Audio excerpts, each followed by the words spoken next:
창세기 22장 13절에서 19절까지의 말씀 우리 한 절씩 교독하여 읽도록 하겠습니다.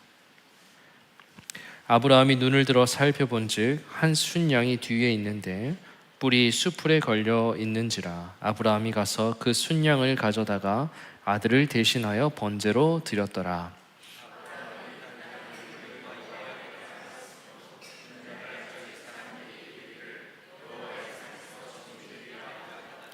여호와의 사자가 하늘에서부터 두 번째 아브라함을 불러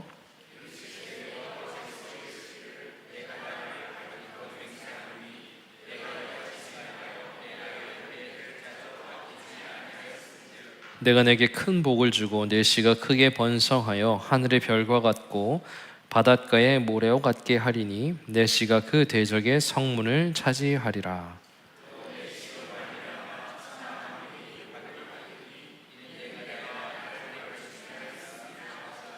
19절 이에 아브라함이 그의 종들에게로 돌아가서 함께 떠나 브엘세바에 이르러 거기 거주하였더라. 아멘. 우리 언약과 믿음의 조상으로 불리는 아브라함의 이야기를 잘 알고 있습니다. 특별히 오늘은 하나님께서 아브라함에게 아들 이삭을 바쳐라 라고 말한 그 이야기의 후반부에 해당하는 내용을 한번 같이 살펴보면서 하나님의 은혜를 받고자 하는데요. 하나님은 아브라함에게 아들 이삭을 제물로 바치라 했습니다. 그냥 제물로 바친다고 말하니까 구체화되지 않지만 사실은 각을 떠서 태우라는 뜻입니다. 당시 고대 근동에는 인신제사의 그런 풍습이 있었다고 해요. 이교적으로 보면, 다른 곳에 보면 사람을 잡아서 사람을 제물로 드리는 풍습이 있었다는 거죠.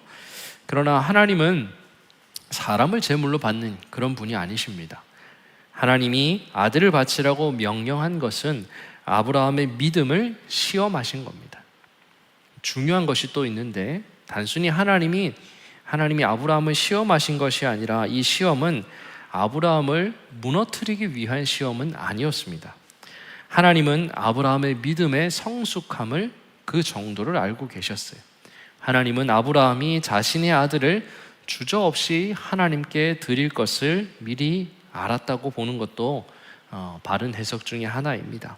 여기서 우리는 하나님이 주시는 시험의 성격도 알 수 있어요. 하나님이 가끔 우리에게 어려운 일 혹은 힘든 일, 참 곤란한 일들을 우리 가운데 허락하시는 이유들은 우리가 그것을 이겨내고 승리할 수 있는 한편 믿음의 성숙함이 있기 때문입니다. 이 말이 내가 어떤 자격이 있거나 혹은 그런 능력을 내가 스스로 갖추었다라는 그런 뜻이 아닙니다. 하나님과 같이 살아온 그 세월 속에서 하나님을 의심하지 않고 그 시험 앞에서도 하나님을 선택할 수 있는 은혜를 아는 자가 되어가고 있다는 것을 뜻합니다. 그래서 하나님이 적당한 때와 여러 가지 상황들 속에서 우리가 감당할 시험들을 우리에게 허락하시는 겁니다. 그래서 우리가 잘 알고 있는 그 고린도전서 10장 13절의 말씀, 사람이 감당할 시험 받기는 너희가 당한 것이 없다고 하는 것은 단순히 시험을 당할 때에 하나님이 그것을 길을 내어주시는 것뿐만 아니라 하나님이 우리의 믿음의 정도, 또 우리가 살아갈 때 있어서 그 신앙과 선택의 정도를 우리 하나님이 정확하게 알고 계신다라는 것을 뜻하기도 하는 거죠. 그래서 사랑하는 여러분, 혹여나 우리가 살면서 어려운 일을 당할 때 또는 힘든 일을 당할 때 감정에 져서 쓰러지거나 포기해서는 안 됩니다. 그 시험을 이겨낼 능력과 은혜, 하나님을 신뢰하는 삶의 모양이 그 삶의 모양을 하나님이 우리 가운데 만들어 놓으셨기 때문에 우리가 그것을 신뢰하면서 살아가야 합니다. 그 시험을 이겨낼 능력과 은혜, 하나님을 신뢰하는 삶의 모양을 하나님이 우리에게 주셨음을 우리가 기억해야 하는 거죠. 그래서 잠시 우리가 좀 고민하고 번민할 수 있지요. 우리가 시험을 당하거나 어려운 일 앞에서 감정에 조금 주춤할 때가 있을 수 있어요. 그러나 그 순간을 넘어서 하나님을 의지하면서 나아가면 하나님이 우리의 삶에 반드시 승리와 기쁨을 주실 것이다 라는 그런 믿음을 여러분들 이 아침에 꼭 기억하시기를 축복합니다. 하나님은 이삭을 그렇게 드리기로 작정한 아브라함의 믿음을 보시고 이삭을 살려주셨어요.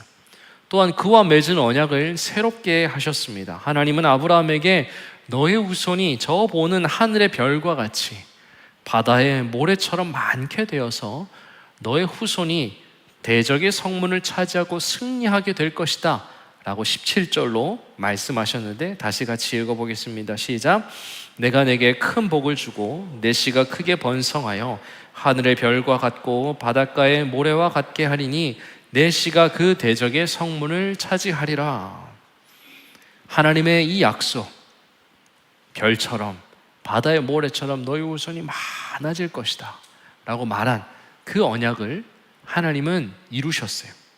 하나님은 아브라함 이후 이삭과 야곱을 통하여 12명의 아들을 낳게 되고 더 나아가서 큰 민족을 이루고 나중에는 나라를 이루기까지 됩니다. 그리고 최종적으로는 아브라함의 자손인 메시아, 우리 주 예수 그리스도가 이 땅에 태어나게 되시죠. 성육신하여 이 땅에 오게 됩니다. 그래서 예수 그리스도가 태어나서 사탄 대적의 성문을 부수고 죽음을 이기고 우리 주님은 최후 승리를 얻게 되세요. 그래서 주님이 말씀하신, 우리 하나님이 오늘 아브라함에게 약속하신 언약은 하나님이 이루신 것이 확실합니다. 그러나 하나님의 이 약속과 별개로 아브라함의 그 육체의 한계는 아주 명확했습니다. 그는 이제 이삭의 동생을 가질 수가 없습니다. 아내 사라도 마찬가지입니다. 이들은 너무나 늙었고 이제는 더 무언가를 생산해내는 그런 삶의 자리에 갈 수 없는 사람들이었습니다. 그런데 바로 이 지점에서 아브라함이 가진 믿음이 빛나기 시작했습니다. 아브라함은 하나님이 자신에게 약속한 그 약속을 자신이 살아있는 당대에 이루어질 것이라고 여기지 않았어요. 또 자기가 예측이 가능한 어느 정도 미래, 가까운 미래라고도 생각하지 않았어요. 예를 들어서 자기의 아들 이삭이 또 아들을 낳고 한 몇 대 정도 지나면 많아질 것이다, 그렇게 생각하지 않았다는 거예요. 아브라함은 하나님이 오늘 17절에서 약속하신 그 약속을 하나님의 시간 안에서 그것이 이루어질 것을 믿었습니다. 다시 말해 아브라함은 자신이 생각하는 그 예측이 좀 가능한 미래가 아니라 하나님의 때에 하나님의 방법으로 이 약속이 이루어질 것을 아브라함이 알았다는 것입니다. 사랑하는 우리 동역자 여러분, 아브라함은 육체의 한계를 벗어나 하나님이 이루실 그날을 기억하고 믿었다는 겁니다. 히브리서 기자는 히브리서 6장 15절에서 이러한 아브라함의 모습을 오래 참아라고 묘사합니다. 아브라함은 하나님의 그 약속과 언약을 받았어요. 근데 그것을 하나님이 이루실 것에 대하여서 오래 참으며 믿음으로 살아냈다는 것입니다. 그래서 아브라함이 우리가 생각하는 믿음과 신앙의 위대한 선인으로 우리가 기억하는 것은 그가 위대한 업적을 많이 만들었기 때문이 아닙니다. 혹은 그가 하나님 앞에서 위대한 예언가로서 살았기 때문도 아니에요. 그가 위대한 자산가이기 때문도 아닙니다. 그가 높게 평가받을 수 있는 이유는 단 하나입니다. 바랄 수 없는 중에 바라고 볼 수 없는 것을 믿음으로 그가 바라보며 살았기 때문입니다. 아브라함은 자신의 한계 속에서 하나님을 보지 않았습니다. 아브라함은 내 눈이 확인 가능한 시간, 내 육체가 허락하는 시간 안에서만 하나님을 믿지 않았습니다. 아브라함은 내가 보지 못하더라도, 내가 확인하지 못한다 하더라도 하나님의 시간 안에서 하나님이 이루실 그 언약을 따라 살았다는 겁니다. 그래서 아브라함이 이렇게 살 수 있었던 것은 하나님이 베푸신 그 수많은 믿음의 훈련을 통하여서 하나님이 빚어내신 성품과 삶 때문이었어요. 하나님이 아브라함에게 심으신 그 믿음은, 하나님이 만들어 가신 그 삶은 보이지 않아도 하나님의 은혜와 능력이 이 온 우주와 세상을 다스리고 있고 자신의 삶을 이끌고 있다는 것을 아는 것이었습니다. 아브라함은 이렇게 하나님이 빚어내신 믿음으로 살았고 결국 자신의 삶이 하나님이 만들어 가시는 시간 안에서 이루어질 것을 믿었다는 것입니다. 그렇기 때문에 이 아브라함이 믿음의 조상으로 높이 평가받는 것입니다. 사랑하는 여러분, 여러분들은 어떻습니까? 우리는 어떠합니까? 아브라함처럼 하나님의 시간 안에 나의 삶이 있다는 것을 기억하면서 이 땅을 살아가고 있습니까? 그래서 우리가 살아가는 삶에서 조금 부족해도 감사하고 또 하나님이 이루실 것을 기대하면서 좌절하거나 낭망하지 않고 여러분들이 살아가고 있는지 오늘 이 아침에 하나님이 여러분들에게 질문하고 있습니다. 우리는 흔히 한 번뿐인 인생을 뭐하라고 말합니까? 즐겨야 된다, 이렇게 이야기합니다. 그런 말을 듣기도 하고 말하기도 하죠. 그렇게 말하는 이유가 가장 큰 무엇입니까? 내가 살아가는 그 인생, 이 시간 속에서 삶이 시작되고 마친다고 생각하기 때문이에요. 미래에 대해서 난 잘 모르겠다는 겁니다. 지금 내가 살아가는 지금이 중요하다고 많은 사람들이 생각합니다. 요즘 일어나는 세상의 많은 일들을 한번 되돌아보십시오. 제가 일전에도 한번 말했지만 특별히 모 가수의 그 노래 있지 않습니까? 벌써 없으시는 분들이 계시는데 뭐 산다는 게 다 그런 거지, 막 이렇게 하면 노래 부르지 않습니까? 누구나 빈손으로 왔다 빈손으로 간다. 소설 같은 한 편의 얘기들을 들으며 세상이 뿌리며 산다. 자신에게 실망하지 마. 모든 건 잘할 수는 없어. 오늘보다 더 나은 내일이면 돼. 인생은 뭐라고요? 웃으시는 분들은 많이 들어보신 거죠. 인생은 지금이래요. 모 가수의 가사가 이런 거예요.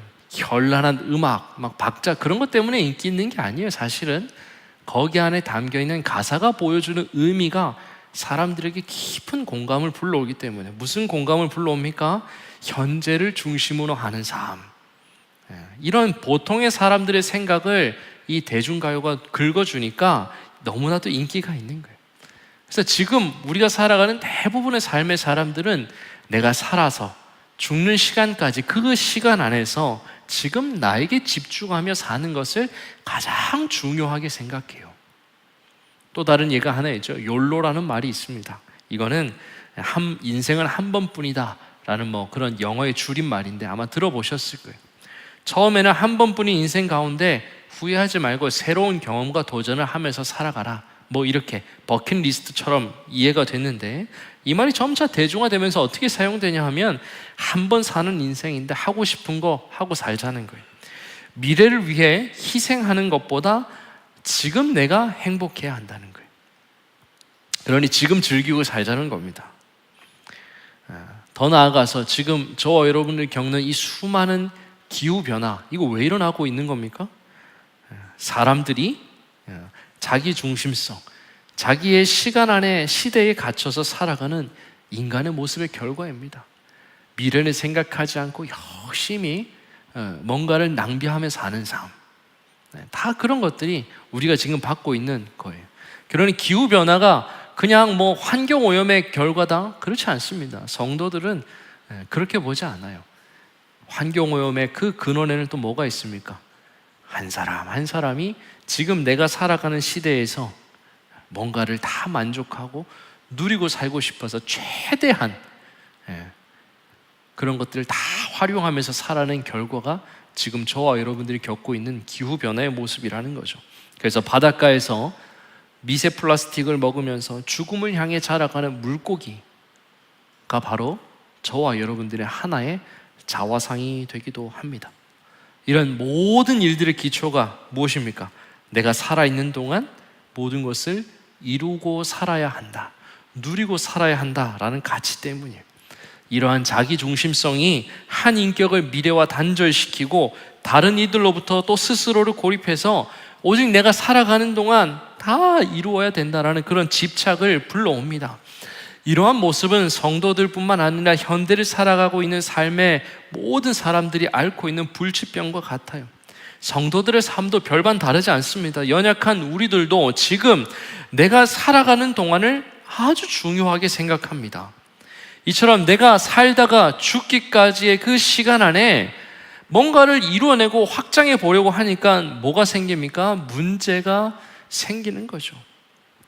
많은 사람들이 내가 죽고 난 뒤에 미래는 미래가 아닌 거예요. 내가 기대하는 수명까지가 미래가 되는 것이죠. 인생을 즐겨라. 그래서 그런 말을 쭉 파고 들어가 보면 그러한 사람의 욕심이 깔려 있다는 겁니다. 그런데 더 중요한 게 있어요. 그게 무엇이냐? 이러한 일들은 이 시대의 문제만은 아니에요. 시간과 미래에 대한 왜곡, 지금 내가 살아있는 동안 막 뭔가를 만끽하고 살고 싶은 건요, 기록된 역사 이전부터 있던 일들이에요. 더 들어가 보면 죄의 모습이기도 합니다. 아담과 여자가 왜 선악과를 따먹었을까요? 그들은 지금의 자신들이 만족하고 싶었어요. 창세기 3장 6절 같이 읽습니다. 시작. 여자가 그 나무를 본즉 먹음직도 하고 보암직도 하고 지혜롭게 할 만큼 탐스럽기도 한 나무인지라. 여자가 그 열매를 따먹고 자기와 함께 있는 남편에게도 주매 그도 먹은지라. 먹음직도 하고 보암직도 하고 지혜롭게 할 만큼 탐스러운 것들을, 그 탐스러운 것들이 누구를 위한 것이었습니까? 지금 자신들, 아담과 여자를 위한 것이었어요. 이 두 사람이 자기 만족을 위해서 대의와 명분 그리고 거룩함을 땅에 던져버리고 말았던 거예요. 그들은 지금의 자신들이 만족하고 싶어서 하나님과 맺었던 인류 대표의 언약을 어기고 말았습니다. 창세기 2장 17절을 보면 이렇게 말해요. 선악을 알게 하는 나무의 열매를 먹지 말라. 내가 먹는 날에는 반드시 죽을 것이다. 하나님은 아담에게 이렇게 말씀하셨어요. 이것은 단순한 규칙이 아닙니다. 하나님과 아담, 그리고 하나님과 인류가 맺은 언약이었고, 아담은 그 언약의 대표자로서 사인한 사람이었어요. 그래서 이 언약은 자신의 직계 후손뿐만 아니라 그 위에 모든 후손들에게 물려주어야 할 것이었고 영원한 언약이었어요. 그러나 아담과 이 자신의 여인은 자신들의 만족을 위해서 이 언약을 깨버린 거예요. 아담과 여자는 하나님을 생각하지 않고 하나님이 보여주시는 미래도 의도적으로 보지 않았던 거예요. 심지어 그것을 위해서 자신들이 하나님과 높은 위치, 그 하나님의 자리에 올라서 하나님과 같이 되려고 하는 악을 행하였습니다. 그 결과 어떻게 되었습니까? 로마서 5장 12절의 말씀처럼 그러므로 한 사람으로 말미암아 죄가 이 땅에 들어왔다. 죄 다음에 또 뭐가 들어왔다고 합니까? 사망이 왔다. 결국 지금을 만족하고 싶어, 난 지금 다 누리고 살고 싶어, 그런 강렬한 욕구가 이기심을 불러왔고 죄의 문을 열고 사망이 인류에게 들어오도록 한 것이죠. 그 결과 모든 인류가 죄의 노예가 되고 말았던 겁니다. 그래서 죄라는 건 단순히 뭔가를 잘못을 범하는 것뿐만 아니라 죄는 자신만 생각하게 해요. 죄는 지금 너에게 충실하라고 말해요. 죄는 지금 느끼고 지금 누리고 지금이 마지막인 것처럼 살도록 우리를 자극하는 거예요. 그래서 죄는 교묘합니다. 죄는 그저 형법과 민법에 있는 우리가 범하지 말아야 될 어떤 법령이 아니라는 거예요. 생각보다 교묘하고 간사하여서 지금 내가 살아가는 삶에서 내가 다 누리고 살아야 돼 라고 말하면서 우리를 계속해서 그런 욕구로 몰아넣는 것이 죄가 하는 아주 능동적이고 지능적인 일이라는 겁니다. 그러나 아브라함은 그렇게 살지 않았다는 거예요.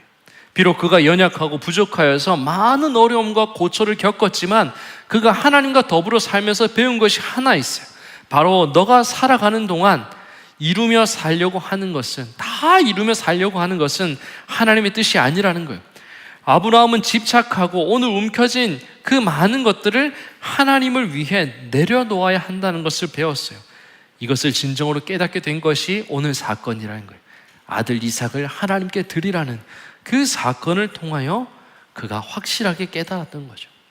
자, 우리가 생각을 해보면 아브라함은 자기가 살아있는 동안에 무언가를 이루려고 할 때마다 실패했어요. 아내를 자신의 누나라고 속였을 때, 롯을 후손으로 생각하여 그 먼 곳 하란에서부터 데려와서 같이 살아가면서 있었던 많은 일들, 심지어 여종이었던 하갈을 취하여서 자신의 대를 잇기 위하여 이스마엘을 낳았던 일들, 그렇게 자기가 살아가는 동안에 무언가를 다 만들고 확정지어서 이제 난 좀 안전해 라고 그렇게 생각할 때마다 아브라함은 실패했다는 겁니다. 그래서 아브라함은 그 믿음의 훈련들을 다 통과하면서 육체를 넘어 미래를 보는 삶을 그가 배우게 되었습니다. 히브리서 기자는 아브라함의 모습을 이렇게 말합니다. 히브리서 11장 10절인데요. 이는 그가 하나님이 계획하시고 지으실 터가 있는 성을 바랐음이라. 믿음으로 사라 자신도 나이가 많아 단산하였으나 잉태할 수 있는 힘을 얻었으니 이는 약속하신 이를 미쁘신 줄 알았음이라 라고 말해요. 히브리서 기자가 아브라함이 삶의 여러 굴곡들 속에서 하나님의 계획하실 그 영원한 터가 있었음을 기대하게 되었고, 사라도 잉태하게 되는 것을 알게 할 만큼 그 미쁘신 하나님을 알게 되었다라고 말해요. 메시지 성경은 이 구절을 조금 더 쉽게 우리가 이해할 수 있도록 번역을 해 나왔는데, 한번 같이 읽어볼까요? 시작. 아브라함은 눈에 보이지는 않지만 실제하는 영원한 기초 위에 세워진 도성, 곧 하나님이 설계하시고 세우신 믿음으로 사라는 나이 들어 임신하지 못하는 몸이었음에도 아이를 가질 수 있었습니다. 약속하신 분께서 말씀하신 믿었기 때문입니다. 하나님은 이러한 아브라함의 성장을 보시고 오늘 본문 17절과 같은 언약을 새롭게 하신 거죠. 또한 아브라함은 이 모든 일들이 자기가 누리고 사는, 자기가 죽기까지 이루어질 것이 아니라 하나님의 시간 안에 하나님의 방법으로 하나님이 이루실 것을 그가 믿게 되었다는 것입니다. 사랑하는 동역자 여러분, 우리도 이런 사람이 되어야 합니다. 또한 우리도 이런 사람이 되어가야 합니다. 하나님의 시간 안에 여러분들의 삶이 있음을 기억하고 하나님이 하나님의 시간 안에서 우리의 삶의 모든 것들을 만들어 가시고 이루어 가신다는 것을 잊지 않아야 합니다. 우리도 육체의 시간의 한계에 그 미련함에서 벗어나 하나님을 보아야 하는 겁니다.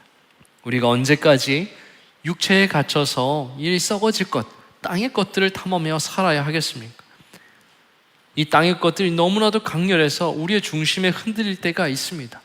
벗어나려 할수록 땅에서 만들어내는 소원들이 우리를 더 집착하게 할 때가 있어요. 그래서 우리의 삶의 현장이 참 어렵다 하더라도 누가 더 귀합니까? 우리 주님이 더 귀한 것이죠. 우리의 삶의 형편이 참 어려워도 누가 더 귀합니까? 하나님이 귀한 것입니다.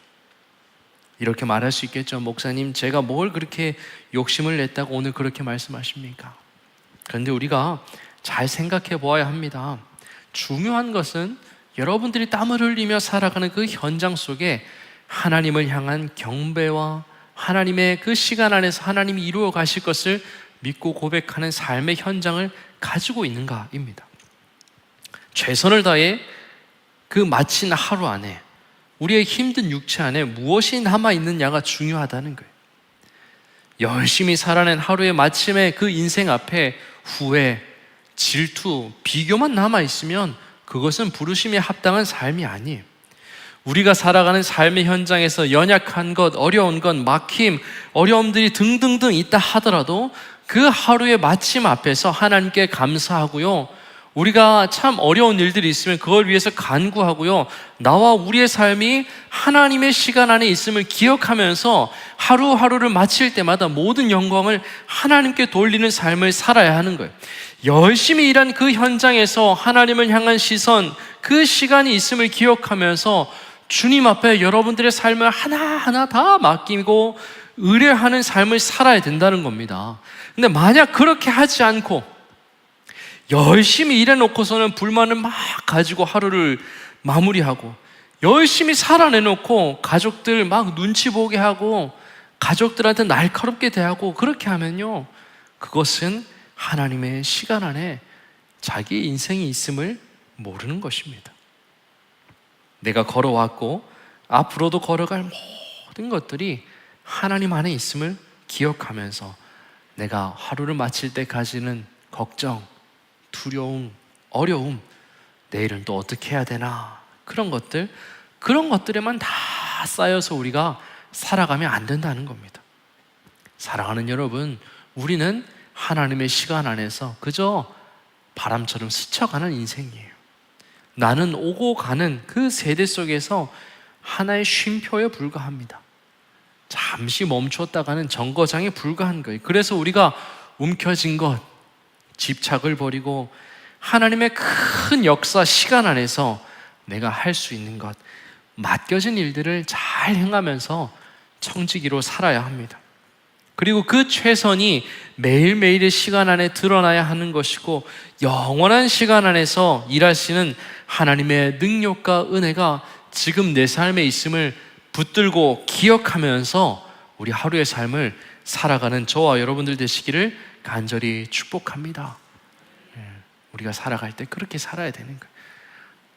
우리도 성도로서 다른 사람과 다 마찬가지로 평범하게 일하고 하루 마치고 또 피곤한 몸을 이끌고 출근하고, 그런 반복되는 삶을 우리가 똑같이 살지만 그 시작과 마침마다 항상 우리 뭘 기억해야 되냐? 나의 인생은 하나님 안에 있다.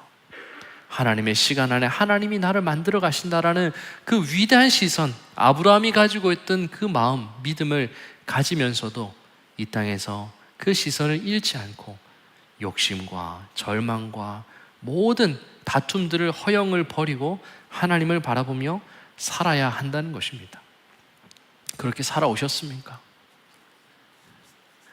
가족들 눈치 보게 하고 짜증내고 괜히 날카로운 말로 배우자와 자녀들의 마음을 힘들게 하진 않으셨습니까? 우리가 참 연약하죠. 그런 삶을 살 때도 있습니다. 그러나 오늘 말씀을 듣고 기억하시기 바랍니다. 나의 인생은 하나님의 영원한 시간 안에 있는 복된 인생임을 기억하기를 축원합니다. 이러한 삶을 살 때 우리에게 반드시 필요한 것이 있어요. 이것이 오늘 말씀의 핵심인데요, 바로 그것은 순적함을 위해 기도해야 합니다. 우리 모두는 하나님의 시간 안에 살면서요, 잠시 이 세상에서 맡겨진 일을 감당하며 살아요. 그런데 하나님의 시간 안에 산다고 해서 결코 우리가 수동적으로만 사는 것을 뜻하는 것은 아니에요. 어차피 다 하나님이 하실 거니까 나는 그냥 뭐 하루하루 그냥 이렇게 살면 되는 거 아닙니까? 그렇지 않다는 것입니다. 여전히 우리는 무언가를 선택해야 되고 무언가에 대하여서 책임을 져야 합니다. 자녀들의 삶에는 여전히 필요한 것들이 많아요. 내가 일하지 않으면 자녀들에게 좋은 걸 내어줄 수 없어요. 혹여나 불편하시고 이제 나이가 연로하셔서 지내시는 우리 부모님을 위해서는 항상 얼마간의 재정이 항상 들어가요. 그리고 지금의 삶에 내가 안주하면 저 뒤에 있던 경쟁자들이 치고 올라와서 내 자리를 위협하기도 합니다. 그렇기 때문에 우리는 항상 고민하고요, 선택하고 그 선택에 대한 값을 치루어야 되는 복잡한 삶을 우리가 살아가요. 그저 하나님 안에 우리의 시간이 있으니까 뭐 나는 룰루랄라 살면 된다, 그렇지 않다는 거예요. 그것을 알면서도 우리의 삶에서 일어나는 많은 일들, 하나님이 이루어 가신 것을 기대하는 것과 동시에 저와 여러분들의 삶에는 내가 지금 선택해야 하는 수많은 경우의 수의 문제가 남아 있다는 겁니다. 이럴 때마다 우리는 무엇을 해야 되는가? 내 삶이 하나님 안에 있음을 기억하면서 이 앞길 앞에 하나님의 인도하심을 구하고 일이나 과정이 막힘이 없도록 하나님 인도하여 주소서, 순적한 길로 나를 인도하여 달라고 기도하면서 저와 여러분들이 살아야 한다는 겁니다. 아브라함은 아들 이삭을 드리는 그 시험과 선택 앞에서 순적함을 위해서 기도하며 나아갔어요. 아브라함이 좀 시간을 거슬러 올라가면 아침 일찍 일어나서 아들 이삭과 두 종과 함께 모리아 땅으로 출발을 합니다. 긴 시간을 거쳐서 모리아 땅에 도착을 해요. 그랬더니 이삭이 아버지에게 뭐라고 묻습니까? 아버지, 다른 건 다 있는데 번제할 어린 양은 어디에 있습니까? 라고 물어봐요. 그때 아브라함이 어떻게 대답하는지 아십니까? 같이 한번 읽어볼까요? 창세기 22장 8절인데요, 시작. 아브라함이 이르되 내 아들아, 번제할 어린 양은 하나님이 자기를 위하여 친히 준비하시리라. 아브라함의 이 말의 뜻이 무엇입니까? 아브라함은 모든 과정 가운데서 하나님이 준비한 무언가가 그곳에 있을 것이라고 기도했다는 거예요. 하나님의 인도하심, 순적함이 있을 것이라고 아들 이삭에게 말해준 거예요. 번제할 양이 어디 있습니까? 그러나 마음속에는 복잡한 거예요. 왜요? 아들을 바치라고 했으니까 자기의 마음은 너무 복잡한 거예요. 그런데 자기 입술로 고백은 뭐라고 말합니까? 하나님이 자기를 위하여 준비한 어린 양이 있을 것이다 라고 말하지 않습니까? 복잡한 속내와 달리 그의 입술의 표현 속에서는 누구를 의지하고 있습니까? 하나님을 의지하고 있는 거예요. 하나님이 이 복잡한 길, 100세에 낳은 아들을 바치라고 말하는 하나님의 명령과 순종하면, 그걸 순종하며 나아가는 그 복잡한 마음, 그 귀한 아들을 내가 이제 잘라서 죽여야 된다라고 말하는 그 복잡한 심재가 있지만, 그럼에도 불구하고 어떻게 말합니까? 하나님이 자기를 위하여 준비한 것이 있을 것이다. 그 고백을 하면서 나아갔다는 거예요. 한편 저는 이 말을 아브라함의 기도라고 말하고 싶어요. 아브라함은 하나님께서 자기를 위하여 친히 준비하여 자신과 이삭 앞에 무언가를 주실 것을 믿었다는 거예요. 실제로 이삭을 잡아 드리려는 순간 하나님은 나타나셔서 아브라함아, 아브라함아 부르시고 내가 나를 이제 사랑하는 줄 내가 알겠구나 말하면서 무엇을 보여주셨죠? 숲을 사이에 있는 한 순양을 보게 하셨어요. 창세기 22장 13절, 아브라함이 눈을 들어 살펴본 즉 한 순양이 뒤에 있는데 뿔이 숯불에 걸려 있었다. 아브라함이 가서 그 순양을 가져다가 아들을 대신하여 번제로 드렸다라는 거예요. 이 말씀처럼 아브라함은 자신의 삶은 하나님의 시간 앞에 두면서 삶의 문제를 어떻게 했습니까? 놓고 하나님의 순적함과 인도하심을 위해 기도했다는 겁니다. 저와 여러분들도 이렇게 살아야 합니다. 삶의 여러 선택과 결정, 분명히 하나님이 나를 사랑하고 내가 하나님의 백성인 걸 알지만 여전히 내가 선택해야 될 수많은 경우의 수와 선택, 그에 따른 책임이 앞에 있다는 거예요. 그럴 때마다 우리는 항상 잊지 않고 기도해야 됩니다. 어떻게 해야 됩니까? 하나님 순적하게 인도하여 주소서.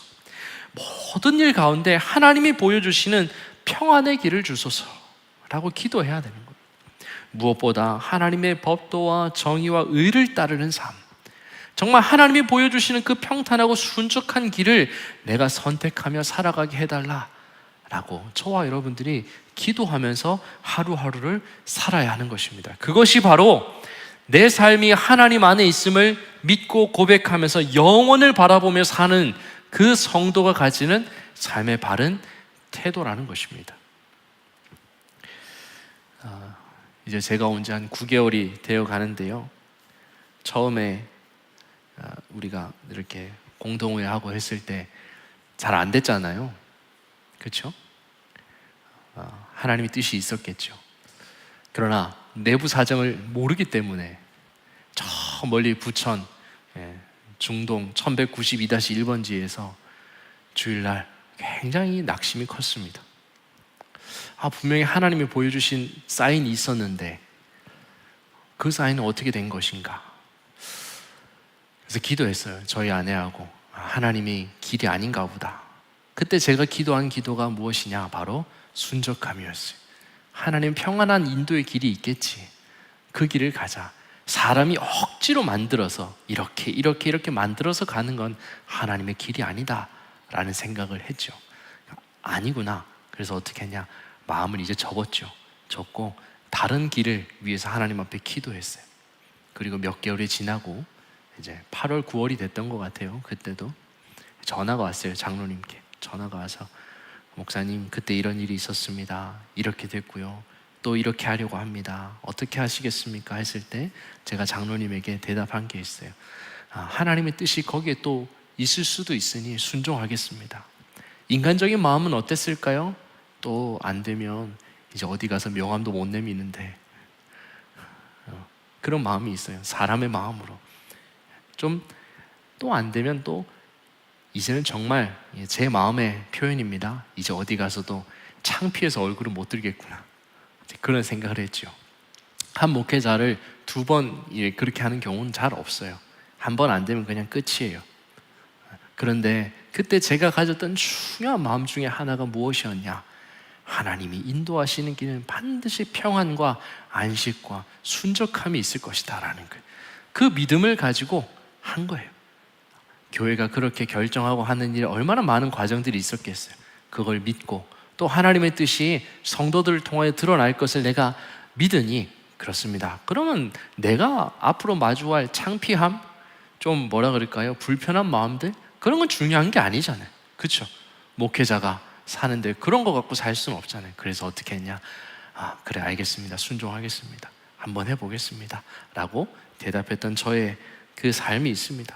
사랑하는 여러분, 우리가 하나님의 시간 안에 우리의 삶이 있습니다. 그런데 우리의 삶에는 그저 손 놓고 사는 삶이 아니에요. 여전히 저와 여러분들이 선택해야 되고 결정해야 될 일이 있어요. 또 그것에 따르는 상당한 책임을 내가 져야 되는 삶이 우리에게 있습니다. 그럴 때마다 어떻게 살아가고 계십니까? 하나님께 이런 기도 올리고 있습니까? 하나님 순적하게 인도해 주세요. 사업을 결정할 때, 직장을 결정할 때, 또 여러 가지 선택의 문제 앞에서 하나님 순적하게 인도하여 주소서. 모든 일들 가운데 하나님이 보여주시는 평안의 길을 볼 수 있는 영적인 믿음의 눈을 뜨게 하여 주시고, 그걸 선택할 수 있는 용기를 달라고 여러분들이 기도하며 그렇게 살아가고 있습니까? 정말 그러한 삶이 우리에게 필요한 것입니다.